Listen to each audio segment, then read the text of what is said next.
Hello guys, जैसे कि आप सब ने बहुत सारी रिक्वेस्ट की थी, आप सबको एसेंचर का राउंड 2 देखना था। तो गाइस, ये एसेंचर का सेकंड राउंड के इंटरव्यू है, जो कि इसमें क्वेश्चन तो ज़्यादा थे बट कुछ क्वेश्चन रिपीट थे।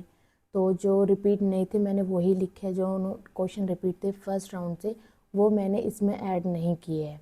ठीक है। और गाइस, ये इंटरव्यू मेरा नहीं है, ये मेरे एक सब्सक्राइबर का है। चलो स्टार्ट करते हैं। जैसे कि आप सबको पता है कि मैंने एक यूट्यूब पे एक नया चैनल बनाया है। उस चैनल में क्या कर रही हूँ कि जो मेरे रियल इंटरव्यू है वो सब मैं खुद के लिए लिखती थी, तो वो सब मैं आप सबके साथ शेयर कर रही हूँ। और काफ़ी सब्सक्राइबर ने भी इनिशिएट लिया है इस चीज़ का, तो उन्होंने भी मेरे साथ काफ़ी इंटरव्यू शेयर किए हैं जो कि अभी चल रहे, वो भी लोग भी दे रहे हैं। तो आप लोग भी मेरे साथ लिंक्डइन पे ऐड होके वो इंटरव्यू शेयर कर सकते हो अगर आप लोग भी दे रहे हो। तो इससे क्या होगा कि हम सबकी हेल्प हो जाएगी और हमें रियल कंटेंट मिल जाएगा और रियल एक आइडिया मिल जाएगा कि हमें प्रिपरेशन कैसी करनी है अगर हम स्विच की प्लानिंग कर रही है। तो ये उनका सेकंड राउंड था। फर्स्ट राउंड की मैं वीडियो ऑलरेडी अपने चैनल पर डाल चुकी हूँ। अगर आप फर्स्ट टाइम मेरे चैनल के इस वीडियो को देख रहे हो तो आप पहले जाके फर्स्ट राउंड देखो, जिससे आपके कुछ क्वेश्चन उसमें से रिपीट थे सेकेंड राउंड में। तो एक आपको आइडिया लग जाएगा कि आपको प्रिपरेशन कैसे करनी है अगर आपका एसेंचर में इंटरव्यू शेड्यूल हो रहा है तो। ठीक है। तो ये उनका 40 मिनट का राउंड था, सेकंड राउंड। और इसमें कुछ क्वेश्चन रिपीट थे बहुत सारे, जो कि उन्होंने लिखा था कि रिपीट थे। ठीक है। और जो क्वेश्चन रिपीट नहीं थे वो टोटल 9 क्वेश्चन थे। 8 थे, लास्ट वाला तो मैंने रिपीट वाला ही लिखा है। तो 8 क्वेश्चन जो उनके सेकंड राउंड में उनके लिए नए थे, जो उन्होंने आफ्टर इंटरव्यू लिखे हैं। और ये देखो, आपको एक आइडिया देगा कि आपको आपके इंटरव्यू की प्रिपरेशन कैसे करनी है। कुछ क्वेश्चन हर इंटरव्यू में नए होते हैं, वो आप लोगों को भी पता होगा अगर आप इंटरव्यू फेस कर रहे हो। और वीडियो को प्लीज़ भी पूरा देखा करो। मैं हर वीडियो में बोल रही हूँ क्योंकि छोटी छोटी चीज़ होती है, वो ऐसा लगता है हमने कट कट करके देख लिया, बट क्या पता वो विद इन सेकेंड की चीज़ हो और वो स्किप हो गई है। और वैसे भी मैं वीडियो इतनी लंबी नहीं बना रही हूँ कि आपका बहुत सारा टाइम जाएगा एक वीडियो को देखने में ही। मैं छोटी छोटी वीडियो, इसीलिए मैं खाली क्वेश्चन ही लिख रही हूँ। अगर मैं आंसर बताने लगूंगी तो ज़्यादा तो आपकी वीडियो थोड़ी लेंथी हो जाएगी और काफ़ी लोगों को पसंद भी नहीं आएगी, क्योंकि हमें बस मेन मेन चीज़ें चाहिए होती है कि हमें प्रिपरेशन कैसे करनी है, कैसे इंटरव्यू पूछे जा रहे हैं। ठीक है। तो ये उनका सेकंड राउंड की पहले क्वेश्चन पे स्टार्ट करते हैं, क्या था उनका। ठीक है। और आप ये देखना, काफ़ी इंटरव्यू मैंने ऑलरेडी अपलोड कर दिए अपने चैनल पे, आप जाके चेकआउट कर सकते हो।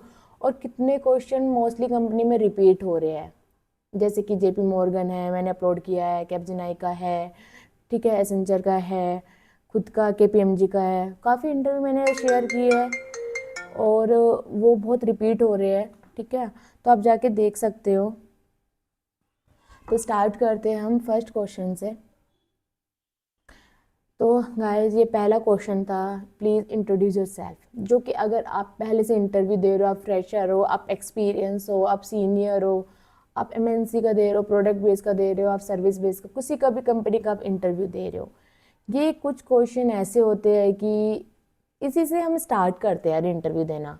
आप इंट्रोड्यूस खुद को नहीं करोगे, आप क्या कर रहे हो, आपकी रिस्पॉन्सिबिलिटी क्या है, आप किस प्रोजेक्ट पे करंटली किस कंपनी में हो, अगर फ्रेशर हो तो आपने पर्सनल प्रोजेक्ट क्या बनाया, आपकी एजुकेशन क्या थी, कब आप पास आउट हुए थे, क्या थी, ये सब तो हम थोड़ा इंट्रोड्यूस तो खुद को करते ही करते हैं हर इंटरव्यू में।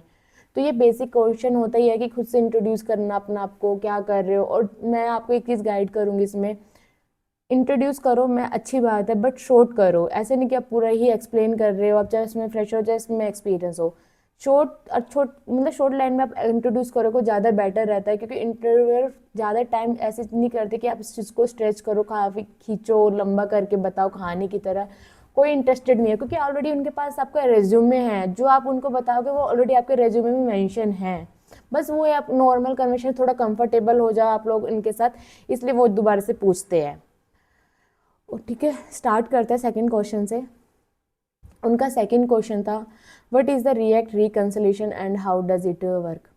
अगर आप लोग मेरी वीडियो को पहले से फॉलो करते आ रहे हो तो आपको इसका आंसर पता होगा, ये क्या होता है, क्यों यूज़ होता है।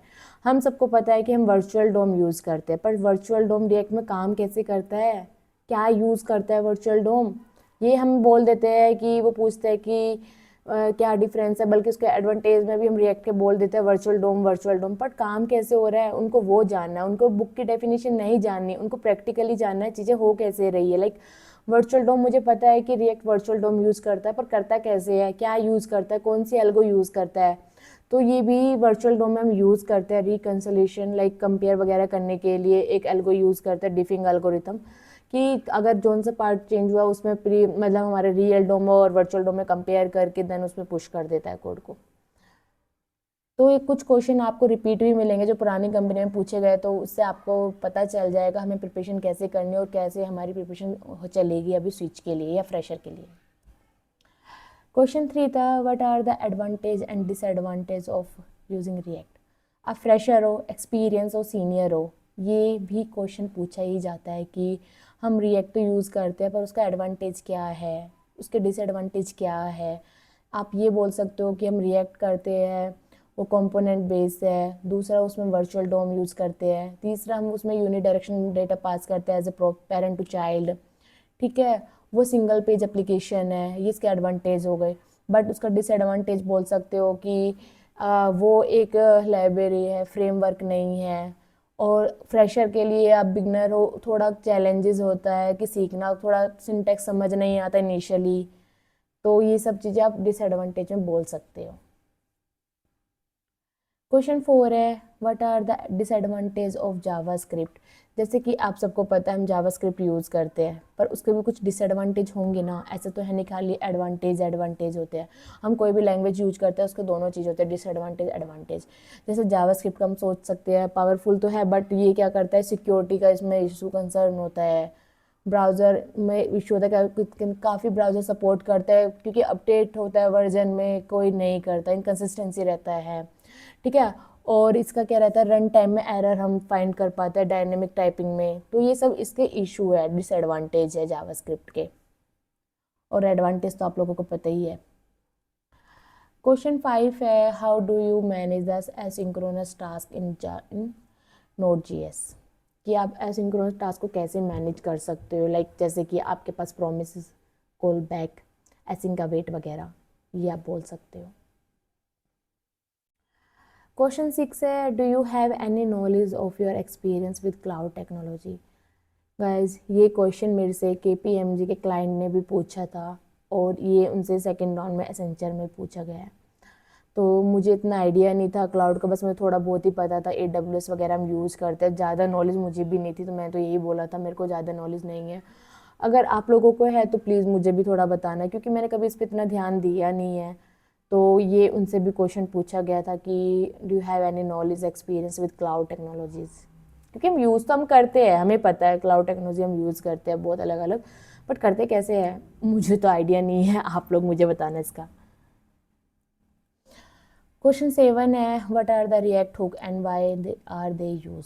जैसे आप लोगों को पता है हम 16.8 से पहले हम क्लास कंपोनेंट ही यूज़ करते थे, क्योंकि हमारे पास स्टेट को मैनेज करने के लिए फंक्शन में कुछ ऐसा था नहीं कि हम स्टेट वहाँ पे मैनेज कर पाए।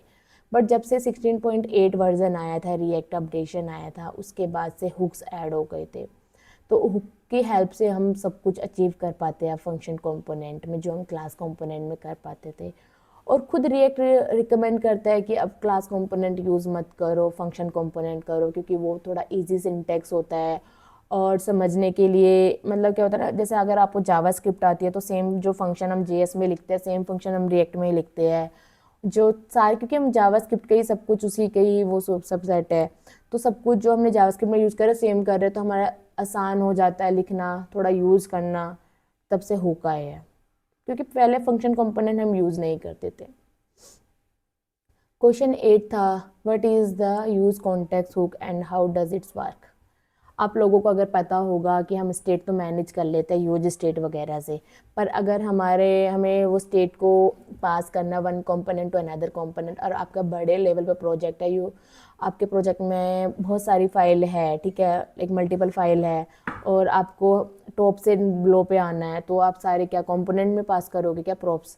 उससे अगर आपने पास भी कर दिया, चलो मान भी लिया, तो वहाँ से प्रॉप डीलिंग अगर हो जाएगी, उससे क्या होगा, फालतू की मेमोरी का वेस्टेज होगा, अननेसेसरी चीज़ें यूज होगी, जिस कंपोनेंट को उसकी रिक्वायरमेंट भी नहीं है उसमें भी आप पास करोगे, तो उसकी जगह हम वहाँ पे क्या कर लेते थे, हम यूज़ कॉन्टेक्स्ट यूज़ करते थे। बट हम यूज़ कॉन्टेक्स्ट, सच बताऊँ, मैंने ना कभी किसी प्रोजेक्ट में वैसे पढ़ा है, पता है यूज़ कॉन्टेक्स्ट, पर मैंने कभी यूज़ नहीं किया। मैं आपको सच बताऊँ, मैंने जस्ट एंड यूज़ किया, मैंने रिडक्स किया, बट मैंने यूज़ कॉन्टेक्स्ट कभी यूज़ नहीं किया, क्योंकि मैंने इसको पढ़ा है डेफिनेशन में कि इसका लाइक प्रोवाइडर होता है, कंज्यूमर होता है। हम मतलब कि डीलिंग को हटा देते हैं कि हम जिस कंपोनेंट को, जिस डाटा की रिक्वायरमेंट है वहाँ से उसको कंज्यूम कर लेते हैं इंपोर्ट करके। बट इसका सिंटेक्स अगर तुम्हारा बहुत सिंगल छोटा सा प्रोजेक्ट है तभी तुम यूज कर सकते हो, क्योंकि जब हम कंज्यूम करते हो एज ए टैग वगैरह में हम लिखते हैं, राइट, तो वो थोड़ा कॉम्प्लेक्स हो जाता है और जल्दी से मतलब तुम बार बार सिंगल वैल्यू क्या कंज्यूम करोगे बार बार, तो वो बहुत मैसी हो जाएगा कोड। तो मैंने तो कभी नहीं यूज़ किया अपने किसी प्रोजेक्ट में। आप लोगों ने किया होगा तो मुझे बताना किस किस ने अपने रियल प्रोजेक्ट में यूज़ किया है। मतलब पर्सनल छोड़ो, मतलब जो आप कंपनी में काम कर रहे हो कि आपकी कंपनी में यूज़ होता है क्या यूज़ कॉन्टेक्स्ट, मुझे बताना प्लीज़। ये उनका 9 क्वेश्चन था, 9 नहीं था, इसमें क्या था ना, उन्होंने बोला कि जो उनके ये 8 क्वेश्चन जो थे, जो नए क्वेश्चन थे उनके लिए, ठीक है। फिर उन्होंने बोला कि बहुत सारे क्वेश्चन ऐसे थे जो पार्ट 1 में थे, ऑलरेडी रिपीट हुआ। मतलब क्या होता है कि हर पैनल में क्या होता है कि सेम इंटरव्यूअर नहीं होता है, आप लोगों को भी पता है। तो जैसे फर्स्ट राउंड किसी और ने लिया, सेकेंड राउंड कोई और ले रहा है, तो मे बी सेकेंड राउंड में कुछ क्वेश्चन उसने सेम क्वेश्चन पहले वाले के पूछ लिए, सेम चीज़। ऐसे मेरे साथ भी हुआ है यार, केपीएमजी में दूसरे या तीसरे राउंड में कुछ क्वेश्चन रिपीट ही थे, जो कॉमन ही थे, वो कॉमन तो पूछ ही रहे थे। तो ये होता ही है कि वो नए क्वेश्चन कहाँ से लाएंगे जो थ्योरी वाले हैं, तो वो कुछ रिपीट हो जाते हैं। तो उन्होंने बोला कि कुछ क्वेश्चन उनके फर्स्ट राउंड में से ही उठाए थे उन पैनल वालों ने, इंटरव्यूअर ने, और वो सेम क्वेश्चन थे। तो ये आप अगर फर्स्ट राउंड को भी प्लीज़ चेकआउट कर लेना, अगर आपने नहीं देखा, फर्स्ट टाइम इस चैनल पे आए हो सेकंड पार्ट पे ही, तो प्लीज़ फर्स्ट पार्ट भी देखना। उससे आपको एक आइडिया लग जाएगा कि आपके इंटरव्यू के क्वेश्चन रेडी हो जाएंगे, कि आपका अगर दोनों का देख ले थोड़ा तो आइडिया लग जाएगा आपको। और आप लोग भी प्लीज़ मेरे साथ अपने इंटरव्यू शेयर कर सकते हो, जैसे कि मैं आपको हर वीडियो में बोल रही हूँ, प्लीज़ शेयर करो, जिससे क्या होगा, हमारा एक अच्छा सा कंटेंट इकट्ठा हो रहा है, रियल इंटरव्यू का हमें आइडिया लग पा रहा है, कैसे हमें प्रिपरेशन करनी है, कैसे हमें तैयारी करनी है, कैसे हमें, मतलब ऐसा है कि हमें डीएस से जाना है क्या सर्विस बेस में, क्योंकि हमारे बहुत सारे क्वेश्चन होते हैं जब हमारा इंटरव्यू शेड्यूल होता है, तो हमें नहीं पता कि क्या पता वो कंपनी डीएस से पूछती हो इस लेवल पे, इस एक्सपीरियंस पे क्या डीएस से आते हैं क्या, या कैसे प्रैक्टिकल क्वेश्चन होते हैं, कैसे कोडिंग क्वेश्चन होते हैं, बहुत सारे क्रॉस क्वेश्चन होते हैं। तो अब मैंने जब से ये इंटरव्यू डालने शुरू किए, काफ़ी लोगों की हेल्प भी हुई है, और काफ़ी क्वेश्चन की हेल्प, मतलब केपीएमजी के तो ऐसे 2 केपीएमजी जेपी मोर्गन क्वेश्चन तो रिपीट ही हो रहे हैं, तो उन्होंने अच्छा खासा लिखा भी है कि उनके बहुत हेल्प हुई इन चीज़ों से। तो आप लोग भी मेरे साथ अपने रियल इंटरव्यू शेयर कर सकते हो लिंक्डइन पे ऐड होके, क्योंकि मैं अपने तो शेयर कर ही रही हूँ, जो मेरे साथ सब्सक्राइबर शेयर कर रहे हैं मैं उनके भी शेयर करती जा रही हूँ। और नेक्स्ट कौन सी कंपनी का देखना है, मैंने कुछ पूल में डाला है जिसके अभी मैंने इंटरव्यू दी थी और कुछ सब्सक्राइबर ने मेरे साथ शेयर की है, उनमें से आपको नेक्स्ट वीडियो कौन से इंटरव्यू की देखनी है, और आपको मैनेजर राउंड वगैरह की भी देखनी है क्या, क्योंकि 2-3 मेरे पास मैनेजर, मेरे खुद के भी राउंड है, और काफ़ी सब्सक्राइबर ने, एक मेरा कैपजेनाई का है, एक एसेंचर का मैनेजर राउंड है, तो ये राउंड भी मेरे पास लिखे हुए हैं, उन्होंने भी शेयर किए मेरे साथ। अगर आपको फोरगे को भी है तो टीसीएस का भी है, आप लोगों को देखने हैं तो प्लीज़ आप पूल पे पोस्ट पे लाइक या कमेंट किया करो, जिससे मुझे एक आइडिया लग जाएगा कि आपको नेक्स्ट इंटरव्यू कौन सी कंपनी का देखना है। क्योंकि जैसे जैसे आप लोग मुझे गाइड करते जा रहे हो, मैं फॉलो करती जा रही हूँ, जिससे क्या, देखो इस चैनल को बनाने का मतलब ये है कि हम एक दूसरे की हेल्प कर पाए। ये नहीं है कि हमें कंटेंट डालना है, फेक कंटेंट कुछ भी डाल दो यार, जिसको अभी आप लोगों की जिसको ज़्यादा रिक्वायरमेंट है हम पहले उसी को पोस्ट करेंगे। अगर किसी का अपकमिंग वीक में इंटरव्यू शेड्यूल हो रहा है उस कंपनी में और उसको उस वीडियो की बहुत ज़्यादा ज़रूरत है, जिससे आप उसी का मतलब वही है कि आप बताओगे, तो जिस हिसाब से वोट आती जा रही है। अभी जब मैंने कल पोस्ट डाला था, मुझे एसेंचर